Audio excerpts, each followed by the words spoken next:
Hey guys, welcome back to the channel Study Portal Academy पर आप सभी लोगों का एक बार फिर से स्वागत है। आज की इस वीडियो में हम बात करेंगे कि अभी हाल ही में असिस्टेंट कमिश्नर का रिजल्ट आया था। तो असिस्टेंट कमिश्नर के जो इंटरव्यू हैं वो आपके स्टार्ट होने वाले हैं। तो आज की इस वीडियो में हम देखेंगे कि आपको कौन कौन से डॉक्यूमेंट हैं जो अगर आप इंटरव्यू देने के लिए जा रहे हैं तो आपको कैरी करने हैं, कौन कौन के फॉर्म की रिक्वायरमेंट होगी वो सभी हम यहाँ पर देखने वाले हैं। तो सबसे पहले मैं बात करूँ तो सबसे पहला जो सर्टिफिकेट हमारे पास होना चाहिए वो है, अगर आपका कोई भी कास्ट सर्टिफिकेट है, ठीक है,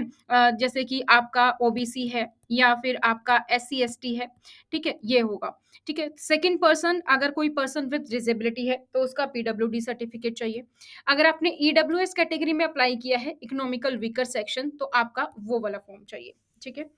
सेकंड आपका बायोडाटा है जो वो आपको चाहिए, वो आपके साथ होना चाहिए। आपके एजुकेशनल डॉक्यूमेंट्स जितने भी हैं वो आपको साथ लेकर जाने हैं। आपके 10th 12th graduation, post graduation, BEd, वो सारे आपके एजुकेशनल जो डॉक्यूमेंट्स होंगे वो आपको साथ लेकर जाने हैं। ठीक है, एजुकेशन के जितने भी सर्टिफिकेट्स हैं आपके वो आप लेकर जाएंगे। उसके बाद अगर हम बात करते हैं एक्सपीरियंस सर्टिफिकेट्स की, तो जो भी आपके एक्सपीरियंस लेटर हैं, जहाँ-जहाँ पर आपने काम किया है, उसके बारे में सारी डिटेल्स के लिए जो भी आपके पास रेलेवेंट डॉक्यूमेंट है, वो आपके पास होने चाहिए। इसके साथ अगर आपके पास कोई भी किसी भी तरीके का अचीवमेंट का कोई भी सर्टिफिकेट है, कोई भी आपने एक्स्ट्राऑर्डिनरी काम किया है, कोई सर्टिफिकेट मिला है, कोई अचीवमेंट है, वो आपको लेकर जाने हैं डॉक्यूमेंट्स, ठीक है? इसके साथ ही आपका एक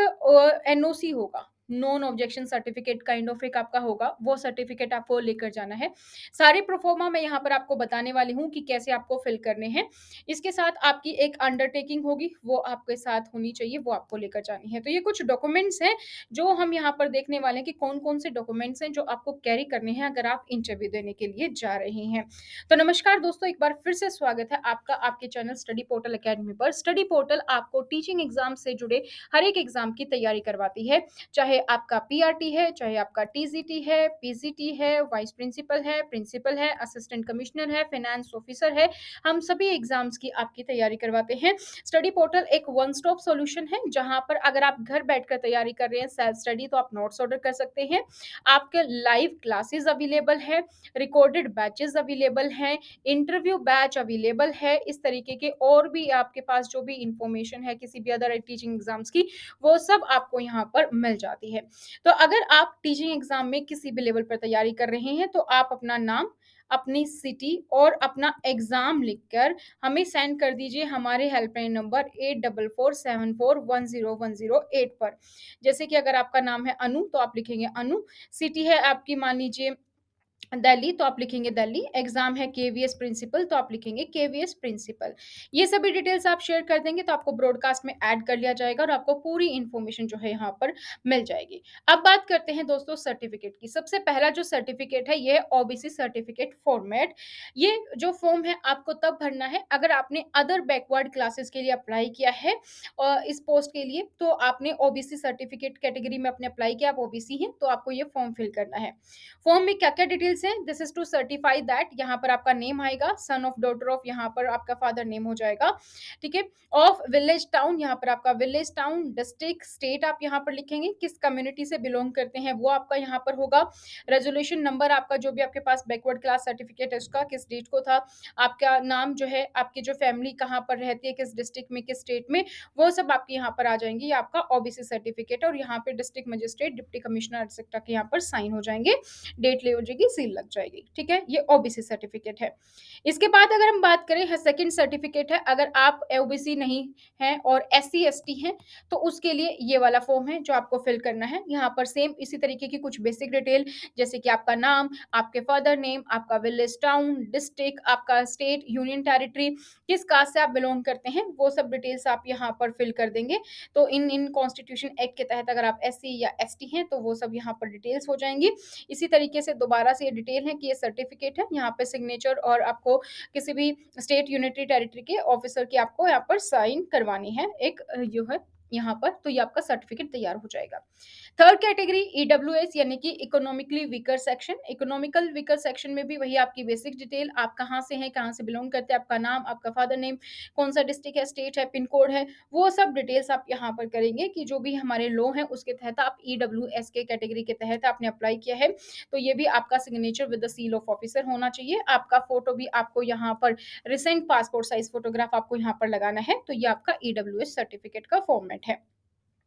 अगर कोई कैंडिडेट पर्सन विद डिसेबिलिटी है, हैंडीकैप पर्सन है, तो उसके लिए भी उसको ये सर्टिफिकेट होगा। तो name and address of the institute, hospital जहाँ से भी आप करवा रहे हैं, आपका जो है फोटोग्राफ शोइंग द डिसेबिलिटी होना चाहिए या टेस्टेड होना चाहिए by the chairman of the medical board, क्योंकि डिसेबिलिटी का है तो मेडिकल ऑफिसर से ये पूरा अटेस्ट होना चाहिए। आपका नाम, फादर नेम, एज क्या है, क्या आपका आइडेंटिफिकेशन मार्क है, वो सब यहाँ पे कौन सी डिसेबिलिटी है, उसके बारे में पूरी डिटेल आप यहाँ पर फिल करेंगे और इसको भी आपको जो है साइन होना चाहिए, ये भी आपका किसी भी हॉस्पिटल से, तो आपका ये हो गया ईडब्ल्यूएस, एससी एसटी, ओबीसी और पर्सन विद हैंडीकैप का। तो जिस भी कैटेगरी से आप हैं, चाहे आप ओबीसी हैं, एससी हैं, एसटी हैं, तो ये आपका हो गया। अगर इन केस आप जनरल कैटेगरी से हैं, तो जनरल कैटेगरी को कोई भी अलग से फॉर्म भरने की जरूरत नहीं पड़ती, लेकिन अगर आप ईडब्ल्यूएस हैं तो आपको फॉर्म चाहिए। ये तो कैटेगरी वाइज हो गया, अगर आप कोई भी कैटेगरी पर एग्जाम्पशन क्लेम कर रहे हैं। सेकंड हमने क्या डिस्कस किया अभी, सेकंड वाला था अगर आप पर्सन विद डिसेबल है, हैंडीकैप पर्सन है, तो वो हो गया। तो ये दो सर्टिफिकेट, अगर आप इनमें से दोनों में से कोई नहीं है या जनरल कैटेगरी है, एक नॉर्मल पर्सन है, तो कोई सर्टिफिकेट नहीं चाहिए, बट ये थर्ड सर्टिफिकेट सभी को चाहिए। ये कौन सा है जी? No objection service vigilance certificate है। यहाँ पर आपको क्या क्या डिटेल्स करनी है, यहाँ पर आपको सर्टिफाई करना है कि आप कहाँ काम कर रहे हैं और वहां पर कोई भी किसी को ऑब्जेक्शन नहीं है। So it is certified that जो भी आपका नाम है वो वर्किंग कर रहे हैं, कहाँ पर किस पोस्ट पर है, अभी किस इंस्टीट्यूशन में है, और ये इंस्टीट्यूशन या ये ऑर्गेनाइजेशन एक central state government, public sector undertaking, autonomous body है, स्टेट या सेंट्रल गवर्नमेंट की, कब से है, कब डेट ऑफ अपॉइंटमेंट है पोस्ट की, ये आपका यहाँ पर होगा। पे मैट्रिक्स लेवल क्या है, आपका पे बैंड क्या है, आपकी ग्रेड पे क्या है। तो अब जहां पर भी बेसिकली इसका पर्पस क्या है कि आप कहाँ काम कर रहे हैं, कब से काम कर रहे हैं, क्या आपकी सैलरी है, उसके बारे में सारी डिटेल्स आपकी यहाँ पर आ जाएगी। तो यहाँ पर जो भी ए है, आपके नेम ऑफ द पोस्ट क्या है, रेगुलर है, आप कॉन्ट्रैक्चुअल है, एडहोक बेसिस पर है, आपका पे बैंड क्या है, सेवंथ है, सेवंथ पे कमीशन में क्या आपका पे बैंड है, कब से कब तक की आपकी सर्विस है, जो भी रिमार्क्स होंगे वो यहाँ पर आ जाएंगे। तो यहाँ पर सर्टिफाई किया जाएगा कि no disciplinary action is pending contemplated against him as on date, कि आप पर कोई भी किसी भी तरीके का सीसीए रूल्स के तहत कोई भी डिसिप्लिनरी एक्शन आप पर नहीं चल रहा है, कोई भी इंक्वायरी आप पर नहीं हो रही है।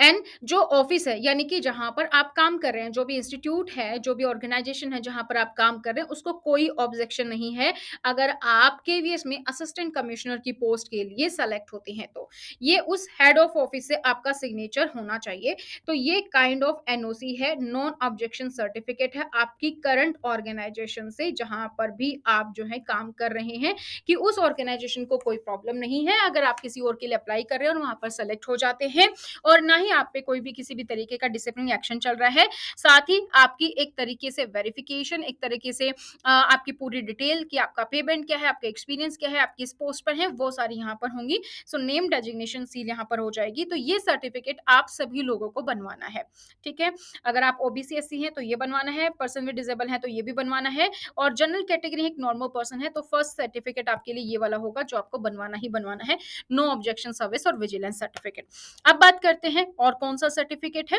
यहाँ पर एक biodata. Biodata kind of resume, आपकी सारी डिटेल्स, आपकी पर्सनल डिटेल्स, आपकी एजुकेशनल डिटेल्स, आपकी एक्सपीरियंस डिटेल, आपका एड्रेस, कम्युनिकेशन डिटेल्स, आपका मोबाइल नंबर, ईमेल आईडी, ठीक है, ये सारी चीजें आपकी यहाँ पर आएंगे। तो पोस्ट, किस पोस्ट के लिए आपने अप्लाई किया है, रोल नंबर आपका क्या था, किस कैटेगरी से आप बिलोंग करते हैं, आपका नेम क्या है वो आप यहाँ पर आ जाएगा, एड्रेस फॉर कॉरेस्पॉन्डेंस क्या है वो यहाँ पर आ जाएगा। तो ये कुछ बेसिक डिटेल्स हैं, जब आपने फॉर्म फिल किया होगा तब भी आपने फिल की होंगी, तो ये सेम डिटेल्स उसी तरीके से आपकी फिल करनी है।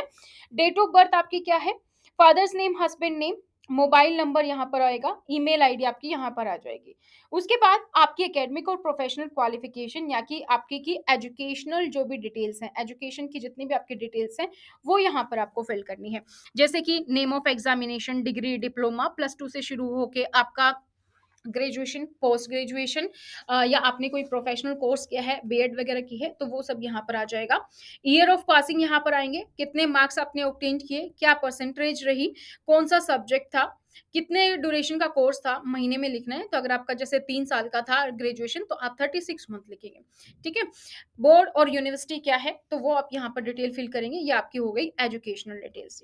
सेकंड फिर आपका आता है कि एक्सपीरियंस, एक्सपीरियंस को जो भी डिटेल है वो आपकी यहाँ पर आएगी, उसके साथ-साथ आपकी सैलरी भी। तो जो भी आपकी अगर एक से ज़्यादा ऑर्गेनाइज़ेशन है, तो वो सब आप यहाँ पर लिखोगे सीरियल वाइज़, किस पोस्ट पर आप थे, किस ऑर्गेनाइज़ेशन, किस इंस्टीट्यूट में आप थे, ठीक है? और जो ये इंस्टीट्यूशन है या ऑर्गेनाइज़ेशन है, सेंट्रल है, स्टेट गवर्नमेंट है, पीएसयू है, ऑटोनोमस बॉडी है, तो वो आप यहाँ पर मेंशन करेंगे। पीरियड किस टाइम से किस टाइम तक आप हैं।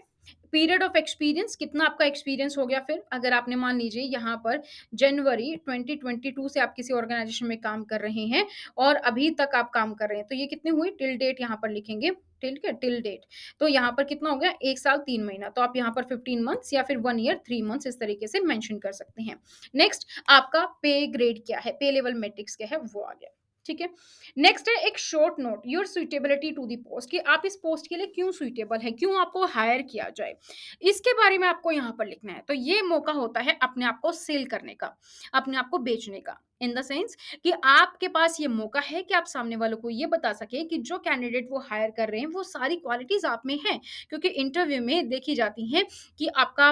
जैसे बॉडी लैंग्वेज क्या है आप में क्या क्या क्वालिटीज है पॉजिटिव है कि नहीं कॉन्फिडेंट है कि नहीं आप किस तरीके की रिस्पॉन्सिबिलिटीज हैंडल कर सकते हैं तो जो आपको लगता है कि एक असिस्टेंट कमिश्नर में क्वालिटीज होनी चाहिए और उसमें से कौन कौन सी क्वालिटीज आप में है वो सब आप यहाँ पर मेंशन कर सकते हैं कि मैं इस पोस्ट के लिए इसलिए एलिजिबल हूँ क्योंकि मुझे लगता है कि असिस्टेंट कमिश्नर में जैसे लीडरशिप एक कनेक्ट होना चाहिए कम्युनिकेशन होना चाहिए ठीक है वो डिसीजन मेकर होना चाहिए तो ये सारी जो भी पॉइंट्स हैं आप नोट डाउन करें और उसके बाद आप लिख दें कि मेरे में ये सब क्वालिटी है इसके साथ साथ मेरे पास इतना सारा एक्सपीरियंस है और मैंने अगर केवीएस में आपने पहले जॉब की है या किसी ऐसी ऑर्गेनाइजेशन की मैंने इस ऑर्गेनाइजेशन या तो मैंने गवर्नमेंट ऑर्गेनाइजेशन में काम किया है तो ये एक्सपीरियंस भी आप केवीएस के लिए एक अच्छा साबित होगा मुझे केवीएस के बारे में सारी चीजें पता है तो वो प्लस पॉइंट हो जाएगा इस तरीके से आप ये पैराग्राफ यहाँ पर मेंशन कर सकते हैं कोई स्पेशल अचीवमेंट है जिस तरीके से मान लीजिए आप कभी भी अगर सीबीएसई जैसे स्कूल में आपने पढ़ा है तो सीबीएसई के अगर हेड रह चुके हैं या एकेडमिक कोऑर्डिनेटर हैं आप एचओएस रह चुके हैं ये जो भी आपकी अचीवमेंट है आपने कुछ अपने स्कूल के लिए कुछ अच्छा किया कुछ अलग किया है किसी भी तरीके की कोई भी अचीवमेंट वो आपकी एकेडमिक हो सकती है वो आपकी एक्स्ट्रा करिकुलम एक्टिविटी से रिलेटेड हो सकती है जो भी आपके पास है वो आप यहाँ पर मेंशन कर दीजिए इन केस इन अचीवमेंट से रिलेटेड आपके पास कोई भी सर्टिफिकेट है या कोई भी किसी भी तरीके की आपके पास कोई डॉक्यूमेंट है तो उसको आप जरूर से कैरी करें ताकि जब आपका कोई ऐसा क्वेश्चन पूछा जा सकता है यहाँ से तो आप उस टाइम पे बोल सके कि इसके रेलिवेंट मेरे पास डॉक्यूमेंट में if you allow I can show you ठीक है नेक्स्ट आपका सिग्नेचर यहाँ पर हो जाएगा डेट हो जाएगा तो ये हमारा क्या हो गया ये हमारा हो गया दोस्तों बायोडाटा जो आपको चाहिए तो इसमें ध्यान रखें आपके पास पर्सनल जो भी डिटेल्स हैं वो देखो सबके लिए हैं सबके लिए सेम रहेंगी एजुकेशन भी आपके पास है तो आपके पास एक्सपीरियंस भी है उसके साथ साथ आपके पास क्या मौका है इन दो ऑप्शंस में 8वें और 9वें पॉइंट पर आपके पास पूरा मौका है कि किस तरीके से आप अपने आप को औरों से अलग दिखा सकते हैं तो इन दोनों का आंसर बहुत ही सोच समझ कर आप लिखें ताकि इंटरव्यू पर एक अच्छा इम्पैक्ट जाए कि इंटरव्यू जो चाहता है वो एक्चुअली आप में वो सारी चीजें दिख रही हैं ऑब्वियसली उससे रिलेटेड क्रॉस क्वेश्चनिंग होगी उसके लिए आपको तैयार रहना पड़ेगा लेकिन एक मौका है कि आप यहाँ पर अपने आप को किस तरीके से सुइटेबल शो कर सकते हैं क्या अचीवमेंट है वो दिखा सकते हैं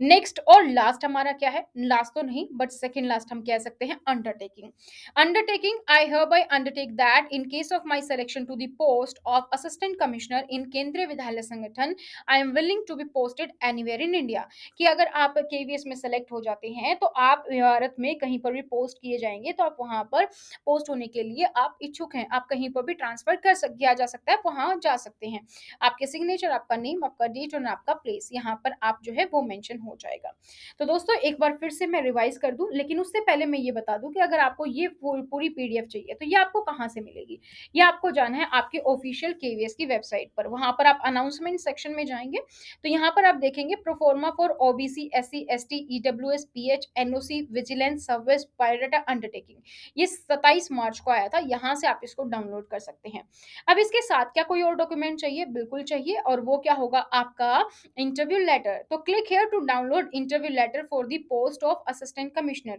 यहाँ पर आप क्लिक करेंगे। क्लिक करने के बाद आप यहाँ पर पहुंचेंगे। आप अपनी एप्लीकेशन नंबर और पासवर्ड के जरिए आप अपना इंटरव्यू कॉल लेटर को डाउनलोड कर सकते हैं। इंटरव्यू कॉल लेटर को डाउनलोड करने के लिए अगर आपको बाय चांस आपका पासवर्ड याद नहीं है, तो आप एप्लीकेशन नंबर और अपनी डेट ऑफ बर्थ फिल करके यहाँ पर अपना सिक्योरिटी पिन करके डाउनलोड करेंगे, तो आपको आपका इंटरव्यू लेटर मिल जाएगा। अगर अभी तक आपने रिजल्ट नहीं देखा है या आपको कंफ्यूजन है कि आपका जो इंटरव्यू है वो किस डेट को है, तो यहाँ पर आप देखेंगे list of shortlisted candidate of interview है, तो यहाँ पर आप जाएंगे, कंट्रोल ऐप करके आप यहाँ पर सर्च करेंगे, तो आपको आपकी जहाँ पर इंटरव्यू डेट दिखाई दे जाएगी और इंटरव्यू कॉल लेटर में भी आपके पास वो अवेलेबल होगी।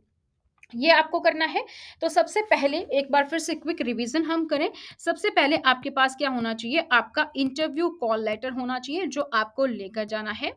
सेकंड, आपका बायोडाटा है वो आपके पास होना चाहिए। Third, you need to take NOC, जो आपके नॉन विजिलेंस और नॉन एनओसी, कोई किसी तरीके का ऑब्जेक्शन नहीं है आपकी करंट ऑर्गेनाइजेशन को, उसके बारे में काइंड ऑफ एक्सपीरियंस लेटर। इसके अलावा एक अंडरटेकिंग है कि आप कहीं पर भी केवीएस अगर आपको ट्रांसफर करता है, ऑल इंडिया में कहीं पर भी आपको जॉब देता है, तो आप वहां पर ज्वाइन करेंगे। अगर आपने ओबीसी हैं, एससी हैं, एसटी हैं या फिर ईडब्ल्यूएस कैटेगरी से अप्लाई किया है, तो वो सर्टिफिकेट आपको लेना है। और सेवेंथ, अगर आप पर्सन विद डिसेबिलिटी हैं तो आपको ये चाहिए। अगर आप जनरल कैटेगरी से एक नॉर्मल पर्सन है तो आपको ये 4 चीजें चाहिए। अदरवाइज आपको पीडब्ल्यूडी, ओबीसी, ये जो फॉर्म्स हैं ये आपको कैटेगरी वाइज चाहिए। तो मैंने यहाँ पर आपको पूरी इन्फॉर्मेशन दे दी है कि आपको कौन कौन सी चीजें जो है वो कैरी करनी है। इंटरव्यू का रिजल्ट आप एक बार फिर से देख सकते हैं। So all the very best for the interview. और कौन कौन आप में से तैयारी कर रहे हैं, असिस्टेंट कमिश्नर में कौन कौन शॉर्टलिस्टेड हुए हैं, वो आप हमें बता सकते हैं। इफ रिक्वायर्ड हम यहाँ पर यूट्यूब पर आप लोग के लिए कुछ क्विक सेशन कर सकते हैं फॉर द इंटरव्यू। अगर आप में से कोई सेलेक्टेड है, कितने सेलेक्टेड है, नंबर ऑफ स्टूडेंट देखने के बाद हम कर सकते हैं। तो एक नीचे एक फॉर्म दिया गया है, उस फॉर्म को आप फिल कर सकते हैं ताकि हमें पता चल जाए कि कितने बच्चे हैं, ताकि हम एक session free of cost YouTube पर कर सकते हैं कि किस तरीके से आपको तैयारी करनी है, किस किस पॉइंट्स पर आपको ध्यान देना है। तो आज की इस वीडियो में इतना ही। एक बार फिर से अगर आप अपना नाम, सिटी और एग्जाम नाम जो आपको सेंड करना है वो हमारे हेल्पलाइन नंबर पर सेंड कर दीजिए, ताकि ज़्यादा से ज़्यादा अगर बच्चे होंगे तो हम जूम के थ्रू भी आपको फ्री ऑफ कॉस्ट कुछ इंटरव्यू टिप्स दे सकते हैं, क्योंकि अभी टाइम कम है और ये इंटरव्यू टिप्स आप लोग के लिए बहुत ही यूजफुल रहेगी। जैसे कि हमारे एक एग्जाम के टाइम पर करते हैं कि हफ्ता 1 वीक या फिर 10 डेज के लिए हम फ्री ऑफ कॉस्ट यूट्यूब पर सेशन चलाते हैं। रिटन टेस्ट के टाइम पर भी किया था। तो now we are will do for the interview also. अगर आप इंटरेस्टेड हैं तो नीचे कमेंट्स कर सकते हैं या आप सीधा डायरेक्टली हमारे व्हाट्सएप नंबर पर हमें कॉन्टेक्ट कर सकते हैं, हम यूट्यूब पर या फिर जूम सेशंस के थ्रू भी, ताकि आपके डाउट्स भी लिए जा सके, उसके थ्रू भी हम यहाँ पर प्रिपरेशन कर सकते हैं। It will be a free of cost only for the assistant commissioner. ठीक है, तो फटाफट से आप हमें यहाँ पर मैसेज कीजिए और चैनल को सब्सक्राइब कर लीजिए, ताकि इसी तरीके की और अपडेट्स आती हैं तो वो आपको इन्फॉर्मेशन मिलती रहे। तो आज की इस वीडियो में इतना ही। Thank you so much, bye bye, take care, all the best.